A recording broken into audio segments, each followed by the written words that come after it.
It lays the predicate and the foundation for the development of a weather satellite that will permit man to determine the world's cloud layer and ultimately to control the weather, and he who controls the weather will control the world.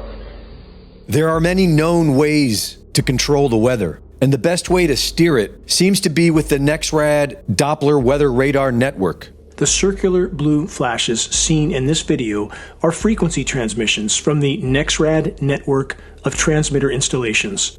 The brighter the blue flash from a frequency transmission installation, the more pronounced and powerful the repelling effect on any air mass or storm in the vicinity will be. Where there are no blue flashes, there is no transmission, thus no repelling effect, thus no resistance for a migrating storm. Translation: a migrating storm will be hindered from moving toward frequency transmissions and will easily migrate in a direction with no transmissions. So again, I ask, was Hurricane Helene's path and behavior just an act of nature, or was it engineered? Whatever happened during Hurricane Helene, our own government is actively killing the victims of the flooding. We're in Nashville, and I saw 2 Air Force helicopter 60s, and I knew they were PJs just looking at them. And I went up to them, I'm like, hey guys, like, what are y'all doing? And like, this is what you need to be doing. This is how I'm finding people. And they're like, we can't go. We're waiting on Title 10 orders. And I'm like, what? They can't get any authority. There's military helicopters all over here sitting on the ground, and they can't do nothing. Even my JSOC boys in Fayetteville, they can't get orders to come out here. It is just the most disgusting thing, and they're killing these people. And I don't know why they're doing it. I don't know what kind of conspiracy. I've heard so many things, whatever you want to come up with, but they are literally allowing these people to fucking die in the mountains right now because we can't get helicopters. Not only is the government standing down, they are stopping others from helping. And there are even reports that the confiscated donations are being delivered to sanctuary cities. So I'm here in Boone, North Carolina. I'm at the staging area. I volunteered myself and my canines to come up and do some search and rescue efforts. Obviously, you see all my equipment. So we've been told to just turn around and go the opposite direction, because what they're doing is they're confiscating everything. Like, they would confiscate all of my gear, my car, my dogs, like literally everything. There are some people who have been tracking these FEMA agents and what they do with these supplies after.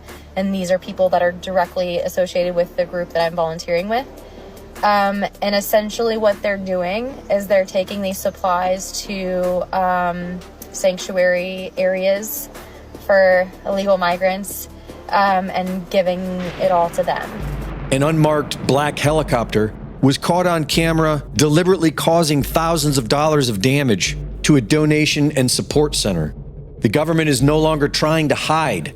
They are now killing us out in the open. And the radical Marxists working at FEMA are not really concerned with most of the people. LGBTQIA people and people who have been disadvantaged already are struggling. They already have their own things to deal with. So you add a disaster on top of that, it's just compounding on itself. You know, the shift that we're seeing right now is a shift in emergency management from utilitarian principles where everything is designed for the greatest good for the greatest amount of people to disaster equity. We the people point out that they are killing us, and they complain that it's hurtful. What kind of impact has this had on the recovery effort? It has a tremendous impact on the comfort level of our own employees to be able to go out there, but it's also demoralizing. Right after the government says they don't have enough money for the American people stricken by the floods, and that another storm is coming, they announce another $157 million to the people of Lebanon. Joe Biden makes another Freudian slip and says the government's response will be to increase the number and intensity of these extreme weather events. The response is to increase the number and intensity of the extreme weather events and be where we're going to use all the resources available to the government to do it.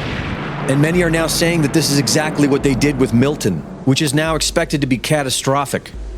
Reporting for InfoWars, this is Greg Reese.